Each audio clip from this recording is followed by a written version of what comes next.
Criminalística, fundador de la Corporación Científica Internacional de Dactiloscopía, con más de 25 años de experiencia.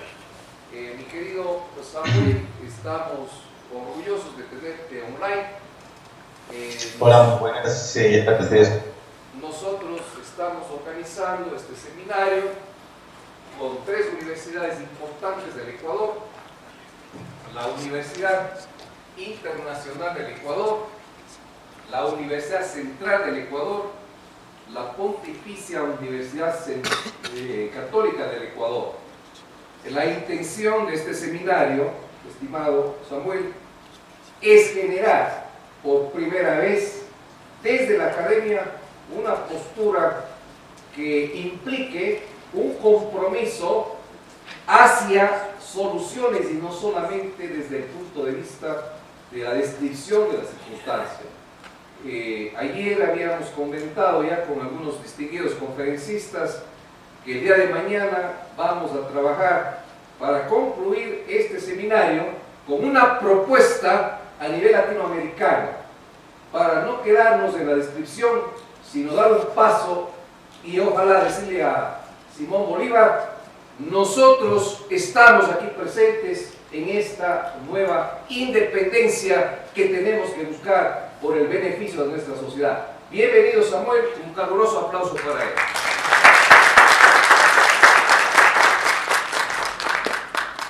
Muy buenas tardes. Como ya me habían presentado, mi nombre es Samuel Alfonso Delgado Caballero, de la República de Colombia. Pues mientras en estos 13 minutos tratamos de entablar bien la comunicación, voy a iniciar para compartir la pantalla y que ustedes puedan ver la presentación. Espera un momento.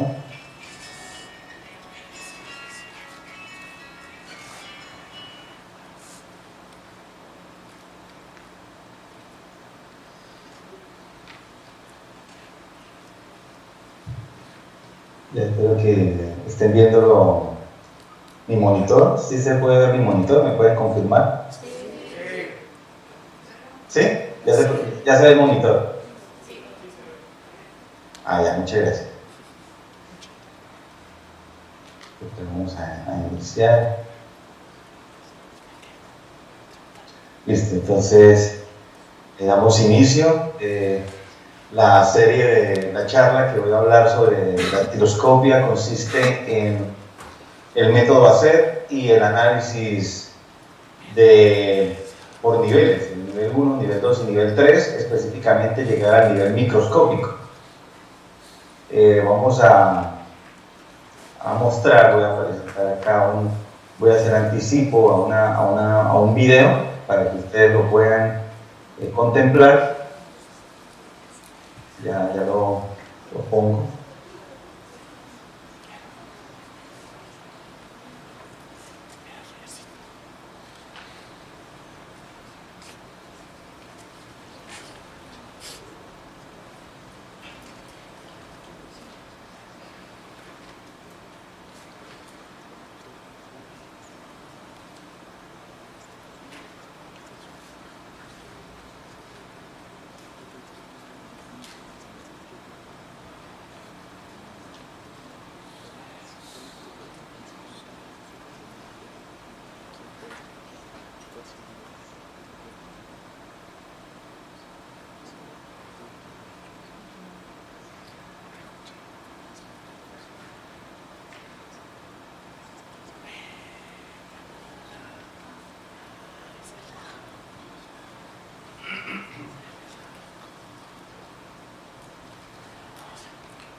Bueno, sí, vamos a hacer pruebas de sonido.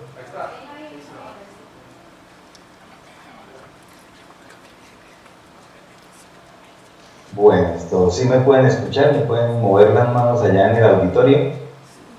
Ah, qué pena, entonces ahorita que les coloqué un video, pero no sabía que no lo estaban oyendo, hasta el momento me confirmaron. Lo que alcanzaron a percibir es unos casos que se han presentado en Perú. Mostraron ahí, sale un caso de Perú, salió, lo vamos a retroceder un poco para que ustedes lo vean, que son casos a nivel internacional que se está registrando y se está presentando la falsificación de huellas dactilares. Vamos a devolvernos un poco esta parte, creo que no sé si la están percibiendo. Sí, este es un video de acá de la policía de Perú. Incluso ya al principio se creía que, digamos, que la situación de las huellas falsificadas solamente era un caso de Colombia o casos esporádicos, pero ya se está presentando a nivel mundial. El tema que hoy vamos a tratar, pues esta es una de las presentaciones que se realizaron ayer en la Universidad de Cuenca, pero quería mostrarles que dentro de mi trayectoria a nivel de dactiloscopia, pues me he destacado desde el punto de vista de las huellas dactilares microscópicas, es decir, desde el análisis al microscopio. ¿Por qué microscópicas? Porque normalmente todo el mundo analiza las huellas con lupa, pero resulta que hay algunas características a nivel microscopio que permiten establecer si una huella es falsa o no es falsa. Estamos hablando, yo pues como me estoy dirigiendo a un público que realmente no sé si todos son peritos o si son todos estudiantes, entonces precisamente quiero ser un poco más sencillo en el hablar. Ya iniciando en el conversatorio, pues hay la parte de que ustedes, todo el mundo conoce que es el método científico, pues obviamente con René Descartes desde 1637 con su discurso El método se inicia, digamos, la etapa investigativa y en la etapa científica de todas las ciencias. Dentro del área del método científico, pues hay unas palabras que se sintetizan en la observación, en la hipótesis, en la experimentación, en la teoría y en la ley. ¿Por qué llego al punto? Porque resulta que en el año de 1982 el canadiense David Atwood, de la Policía Montada de Canadá, escribe la rigiología. La rigiología es el análisis que actualmente se aplica a nivel mundial y que consiste en mirar la huella por niveles, el nivel 1, nivel 2 y el nivel 3. Entonces voy a explicar poco a poco en qué consiste la rigiología y qué ventajas le van a ofrecer a ustedes, bien sea desde el punto de vista jurídico o técnico. Él lo sintetizó el método científico también con 4 letras, con el método ACED. El ACED, que significa, pues acá sale publicado en la revista Minucias, en la número 4, y se menciona que el análisis microscópico y el análisis dactiloscópico se divide en dos bloques grandes, el nivel 1 y el nivel 2 y el nivel 3. Pero el nivel 1 y el nivel 2 corresponde al análisis macroscópico, es decir, lo que se puede ver con lupa. Y el análisis del nivel 3 es lo que se ve con el microscopio, es decir, lo que no es visible al ojo humano. Entonces, para entrar así ya en materia, lo que ustedes ven cuando ven una huella dactilar es el análisis de nivel 1. Y entrar a mirar las características de las crestas es el nivel 2, que es lo que comúnmente se desarrolla en la policía judicial. Pero el análisis de nivel 3, que es la parte que muy pocos conocen, es mirar las huellas al microscopio con el fin de establecer si la huella dactilar que se está analizando o a la huella que le hallaron 10 puntos o 12 puntos, dependiendo del país, corresponde a una huella humana, si fue plasmada por un ser humano, que no fue realizada por un sello de caucho, que no es una imitación. Entonces, por eso es tan importante. Vamos a mirar en qué consiste el análisis y iniciamos con la letra A, pero yo voy a empezar a mostrarles ejemplos. La palabra análisis, pues obviamente concierne, es un análisis global. ¿Qué quiere decir? No solamente se debe limitar uno a mirar una huella del dedo índice o del dedo pulgar, sino que como tenemos 10 dedos, se tiene que analizar con los 10 dedos para descartar si esa huella que tenemos de duda no corresponde a un individuo. Es decir, no se puede decir que no son el mismo sujeto solo mirando una sola huella, se tienen que mirar los 10 dedos del sujeto para poder llegar a esa conclusión. Entonces, por eso es que a una persona se le toman los 10 dedos. Dentro del análisis también se establece si la huella registra calidad y nitidez, es decir, si la huella es apta para análisis. Dentro del análisis, es decir, dentro de esa primera etapa,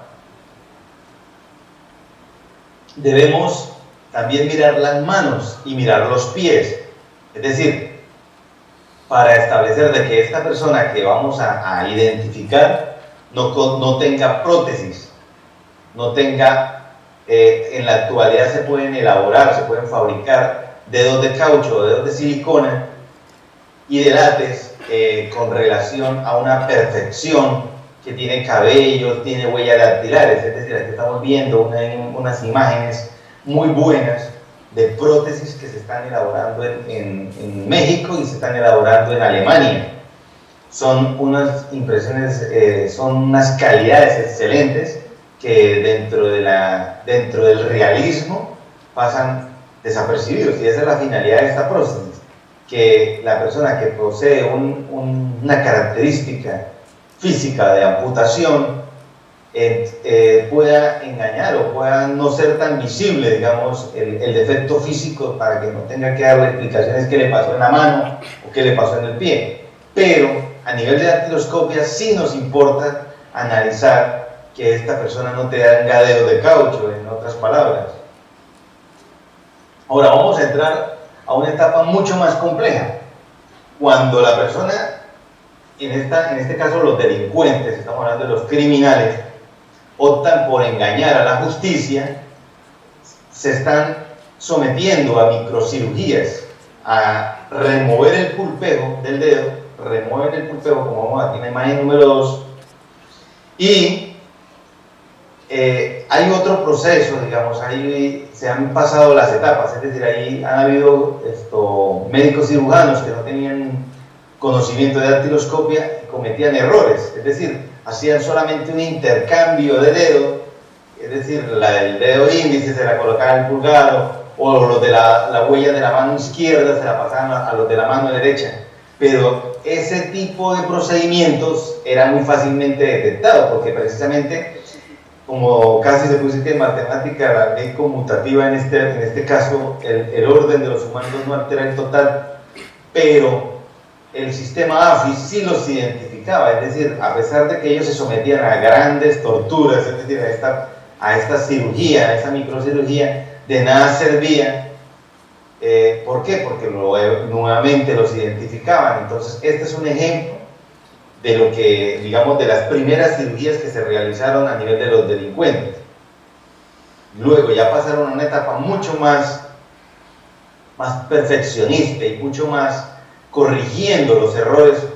Entonces, ¿qué optaban por hacer? Que esta sí engaña, digamos, a los lectores. Este tipo de cirugía sí pasa, sí se logra el cometido del fraude, es decir, en este tipo de huellas no se puede identificar a la persona, es decir, cambian el pulpejo del dedo por un pulpejo de los pies. Estamos mirando que remueven la capa de la piel del pie y se la colocan a los dedos, pero también los médicos cometían el error de que el pulpejo que quitaban de los dedos se lo colocaban nuevamente al pie. Entonces, si nos devolvemos, es decir, si nos aplicamos el análisis tanto de las manos como de los pies, ahí es donde vamos a encontrar esos remiendos, esos empalmes de piel que no encuadran dentro de la anatomía, dentro de esa morfología y dentro de esa simetría de las huellas dactilares. Es decir, por eso es que es tan importante mirarle las manos y mirarle los pies. Pero ahora vamos a pasar a un tercer nivel mucho más complejo de cirugías, que es cuando se remueve el pulpejo del dedo, se remueve también el pulpejo del pie, se coloca el pulpejo del pie en los dedos de las manos y el faltante de los pies lo cubren con la piel de los glúteos. Es decir, entonces automáticamente la piel desaparece, es decir, están removiendo completamente la huella dactilar de los dedos. Entonces, por consiguiente, son personas que logran su cometido de engañar a la justicia y de engañar o de pasar desapercibido y permanecer en el anonimato. O estamos hablando de comandantes, jefes de grupos delictivos, delincuentes reconocidos a nivel mundial, que se someten a este tipo de cirugías, porque obviamente son cirugías que tienen que ser directamente con la misma piel del individuo. Es decir, tiene que ser de la misma piel del individuo para que haya aceptación del injerto y de la piel, es decir, para que no haya un rechazo de esa microcirugía. Entonces pasamos, pues obviamente yo sé que a veces es interesante ver ese tipo de situaciones, pero a veces lamentablemente pues no tengo acá la casuística dentro de los hechos reales, porque hay algunos casos que todavía están en investigación, porque fueron casos muy recientes donde ya se está presentando este tipo de situaciones que acabamos de presentar, de este tipo de situaciones. Pero aquí a nivel jurídico se presenta, ustedes como estudiantes de Derecho también hay una parte muy compleja, que para poder hacer una revisión corporal, o por decir algo, someter a una persona a que se desnuda, por ejemplo, para poder encontrar en qué parte fue que le removieron la piel, o incluso ya hay invasión, tiene que ser con orden de un juez. Entonces, porque precisamente no podemos violar los derechos del capturado, no podemos incumplir con las normas jurídicas por solo el hecho de querer someternos a un análisis dactilar y tampoco estoy llegando a esos extremos, pero estamos mencionando que se tiene que realizar con orden jurídica, con orden de un juez, para poder ser establecido ese tipo de análisis corporales. Ya entramos a la segunda etapa, que es la comparación. Ya obviamente, habiendo realizado todo el proceso de análisis que acabamos de mirar, se procede a comparar, y una huella se debe comparar, como ya habíamos mencionado, con todos los 10 dedos, y al proceder que hay unificación, es decir, que se identifican en la morfología, en la forma de la huella, se procede a buscar puntos característicos. Entonces, la forma general de la huella es lo que se conoce como el nivel 1, y los puntos característicos de una huella dactilar es lo que se conoce como el nivel 2. Entonces, esta es una parte, digamos, como para que ustedes vayan ingresando al fascinante mundo de la dactiloscopia. Luego pasamos a la evaluación. La evaluación consiste en el análisis que ya previamente realizó el perito, y saca una conclusión de ese análisis para establecer que las dos huellas son uniprocedentes, que las dos huellas corresponden a un mismo individuo. Siempre que se haga el análisis con lupa, pues estamos hallando solamente las características de segundo nivel, pero normalmente, tanto en Ecuador o tanto en Colombia o a nivel mundial, si solamente se limitan a encontrar puntos característicos, se comete nuevamente el error de que no se establece si estas dos huellas dactilares corresponden a la piel humana o sencillamente corresponden a una falsificación de un dedo de caucho o a un sello o a una fotocopia. Entonces, esa es la parte que queremos entrar. Luego, la verificación consiste en que un segundo análisis, una segunda persona, tiene que realizar la confirmación de lo que hizo el primer perito. Es decir, no se puede hablar de un análisis de una sola persona. Es decir, el primer perito establece las 3 primeras letras, el análisis, la comparación y la evaluación. Pero el segundo perito hace la verificación, que es el requisito que tiene y que se exige en el método científico. Entonces, por consiguiente, ustedes como abogados, si ven que un dictamen de dactiloscopia o cualquier dictamen que se diga en las ciencias forenses que aplicaron el método científico, necesariamente tiene que estar firmado por 2 peritos. Entonces ese es un punto a favor de ustedes, tanto de estudiantes como de abogados, que deben entender que todo dictamen forense debe estar firmado por 2 peritos. Y eso normalmente creo que no se lo enseñarán a ustedes, porque esas son, como decir, las deficiencias que presentan algunos dactilares. Se llaman crestas papilares, y dichas crestas presentan perturbaciones o puntos característicos. Entonces, por consiguiente, en Ecuador no sé si se manejan los 12 puntos o 10 puntos para identificar a un sujeto, pero eso es lo que se conoce como puntos característicos.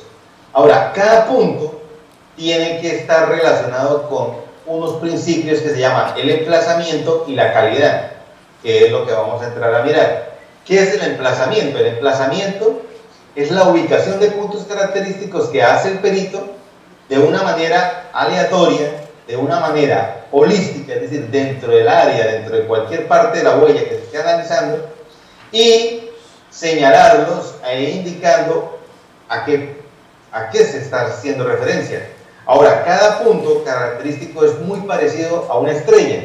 Si ustedes se ponen a mirar y enlazamos cada punto, se va a formar como una especie de constelación.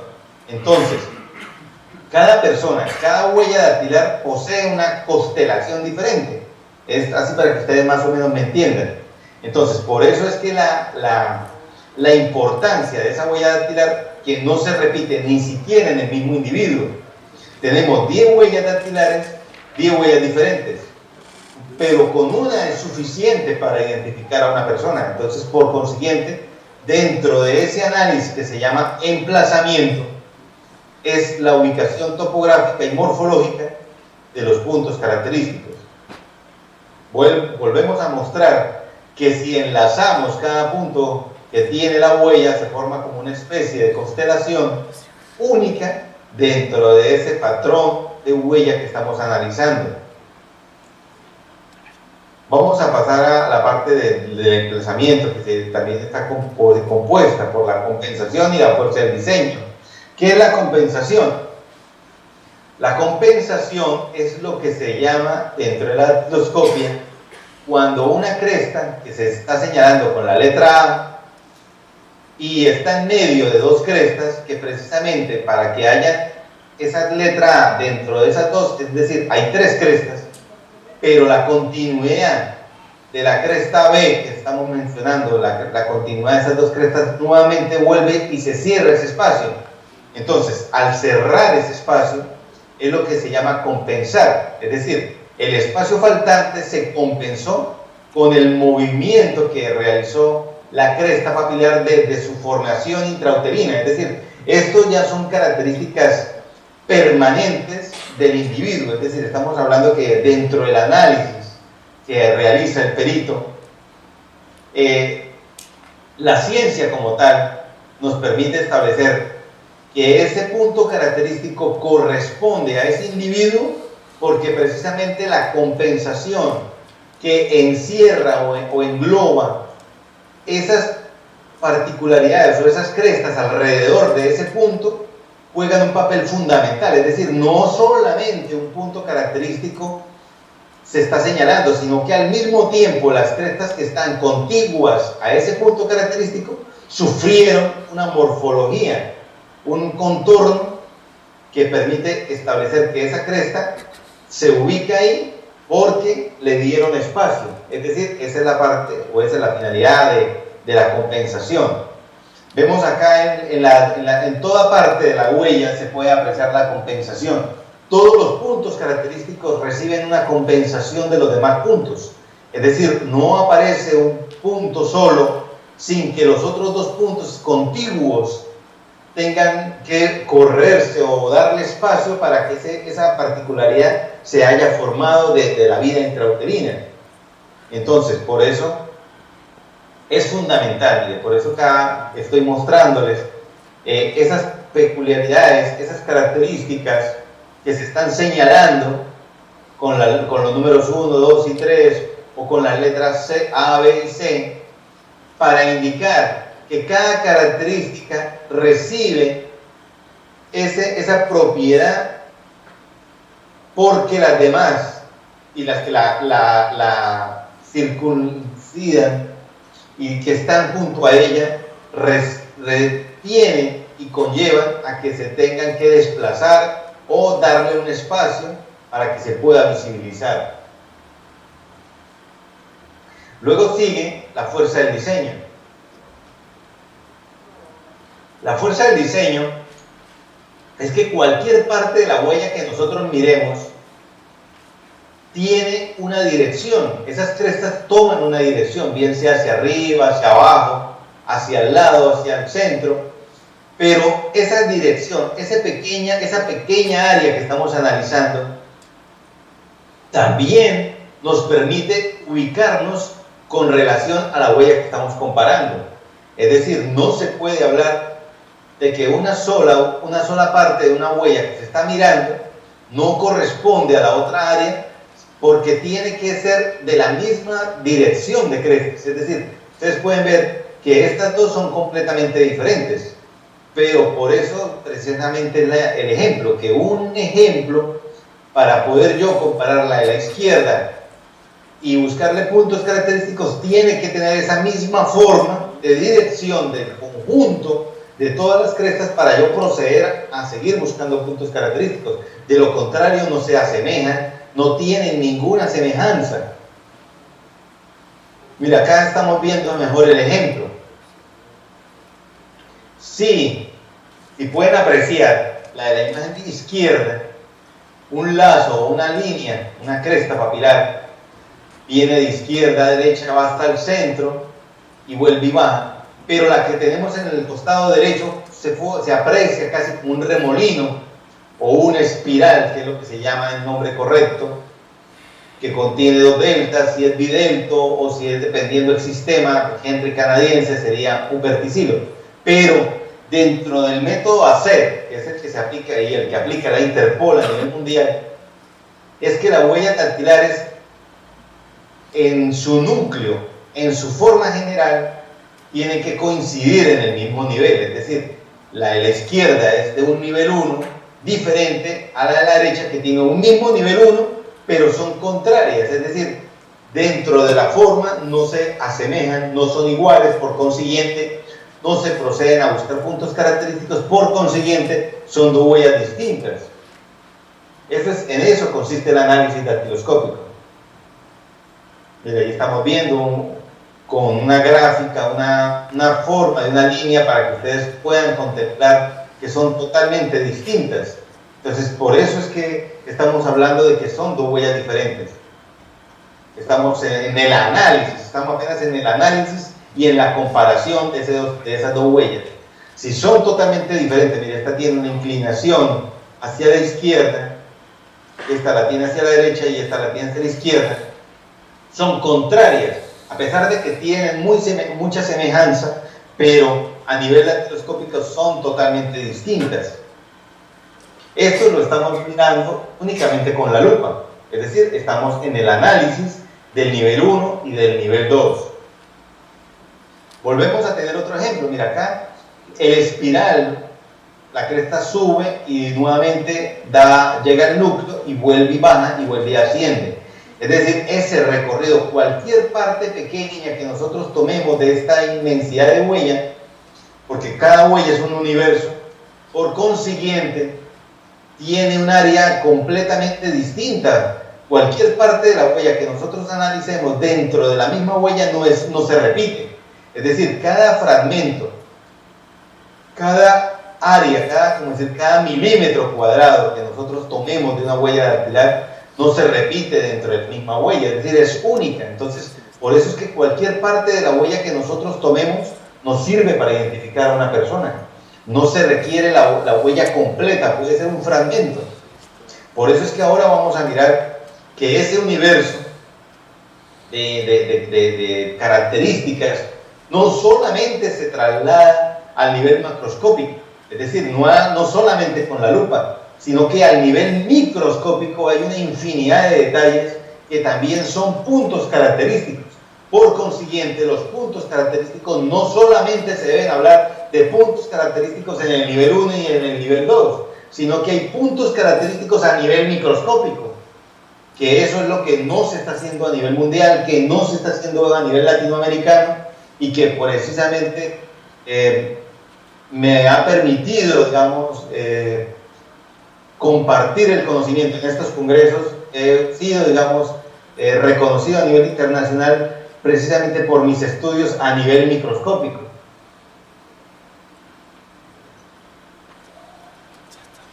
Pido interrupción un minuto para colocar el cargador, porque lamentablemente no lo tengo a la mano, si no se me va a apagar el computador. Dame un minuto, ya regreso.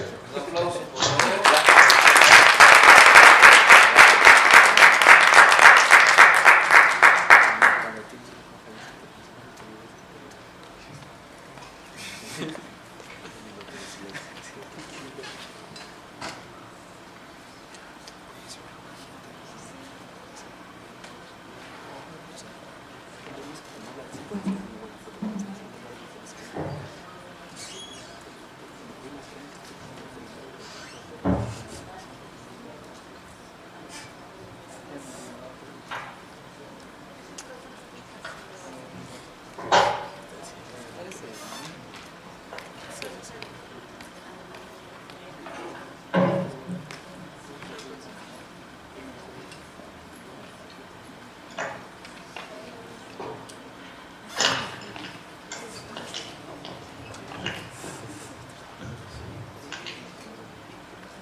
Bien, esto ya estamos nuevamente con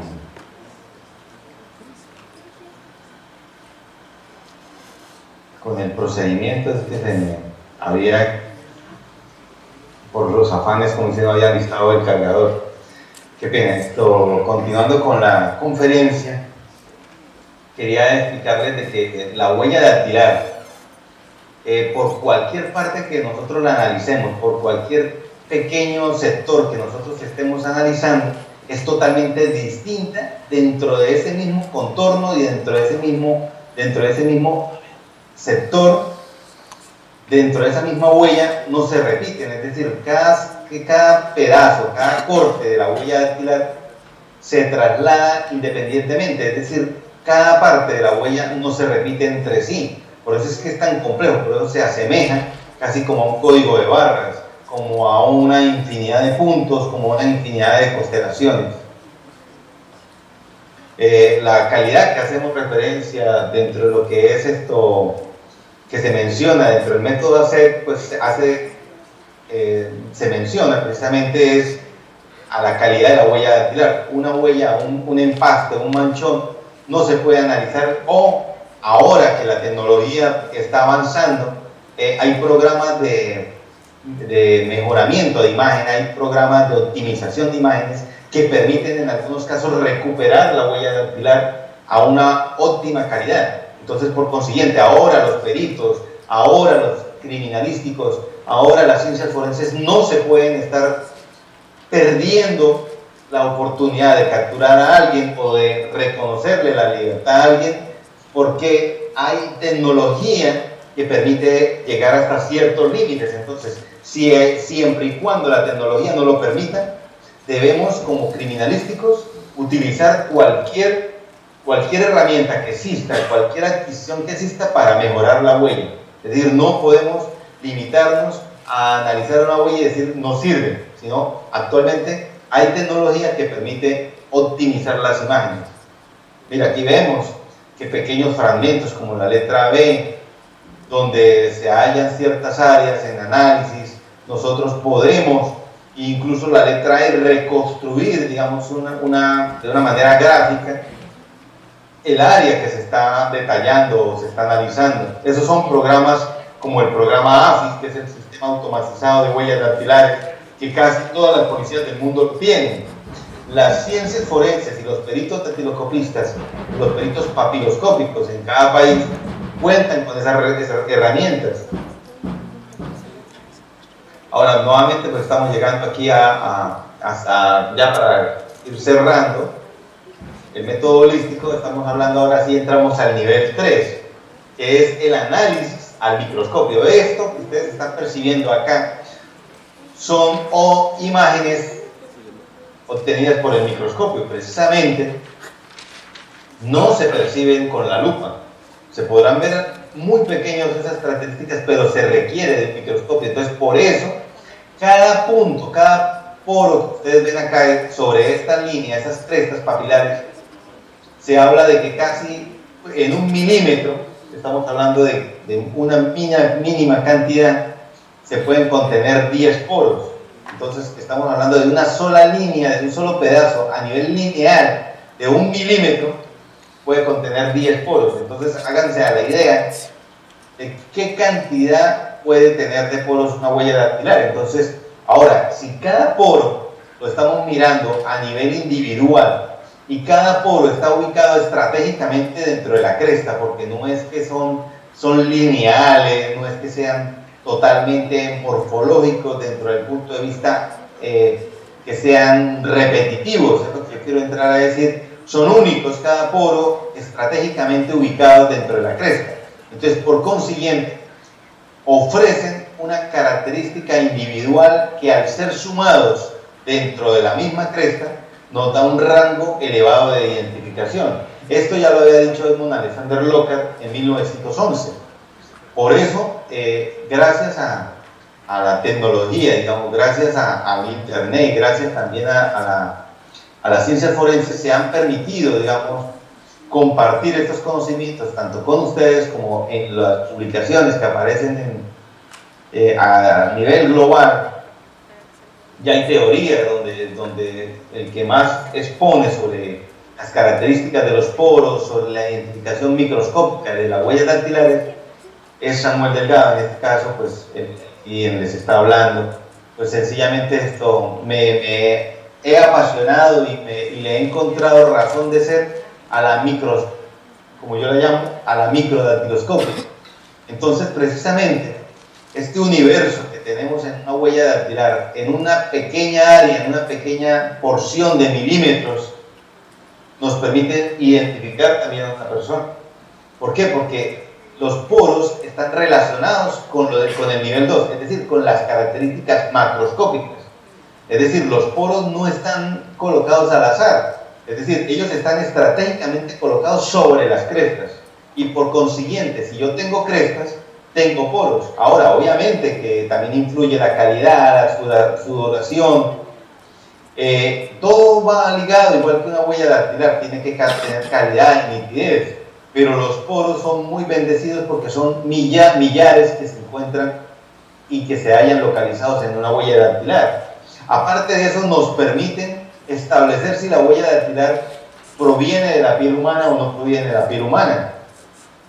Eso es una característica también que se confiere y que se adquiere de la huella dactilar. Por eso, al principio hablábamos de la falsificación de huellas dactilares, de lo que se está presentando a nivel mundial, donde pues mucho más en Centroamérica y Sudamérica, pues somos países subdesarrollados, donde pues no tenemos todos los países grandes tecnologías, pero el delincuente se está aprovechando de esa deficiencia para engañar a las autoridades, para cometer fraudes con huellas dactilares, para adulterar documentos, suplantar personas.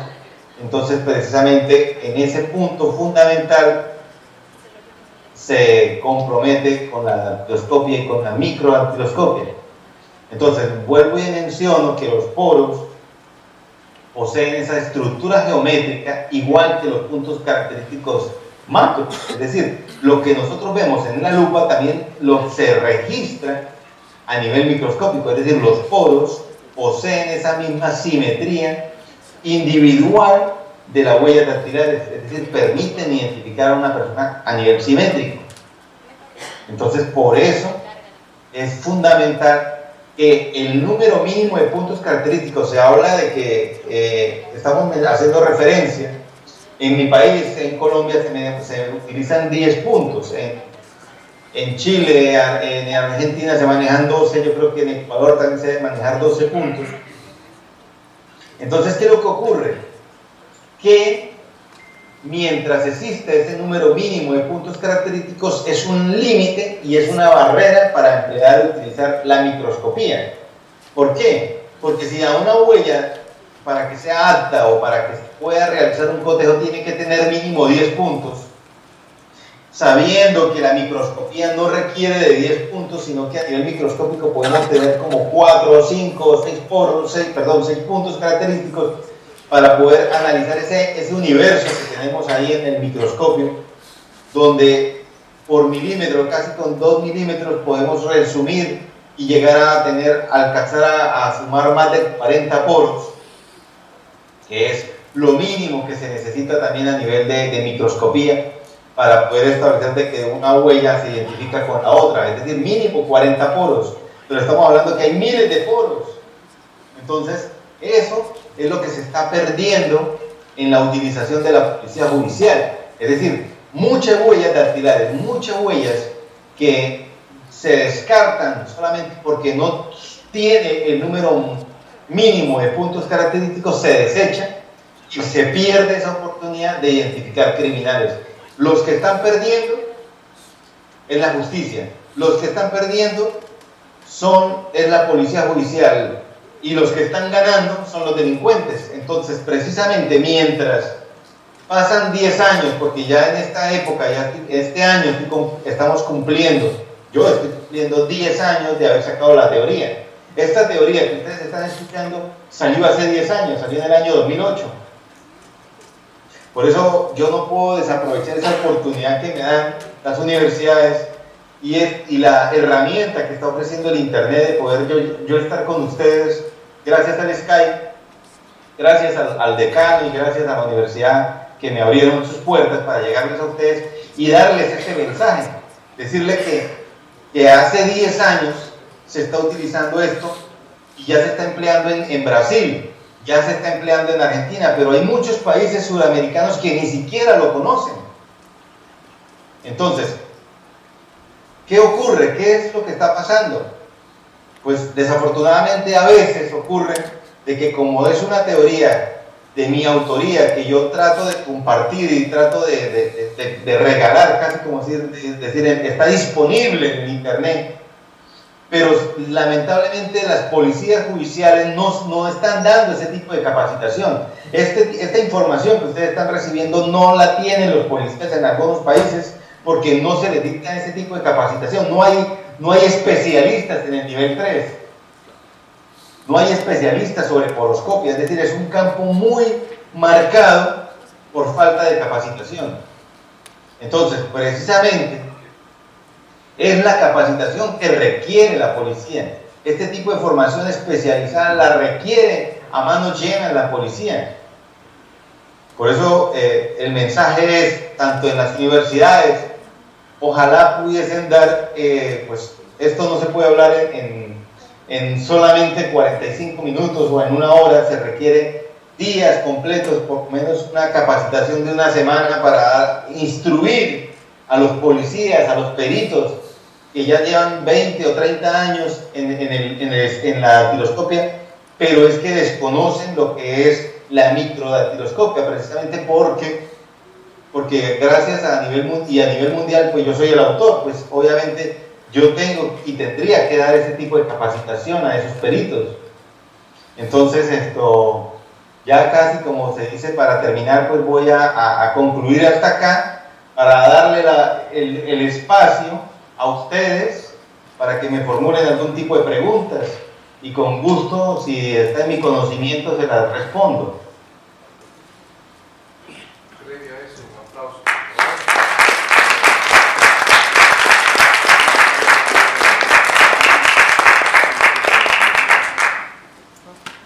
Algunas preguntas, por favor. ¿Y cómo hacemos? ¿Se acerca? ¿Qué se acerque para que se me porque acá está el micrófono?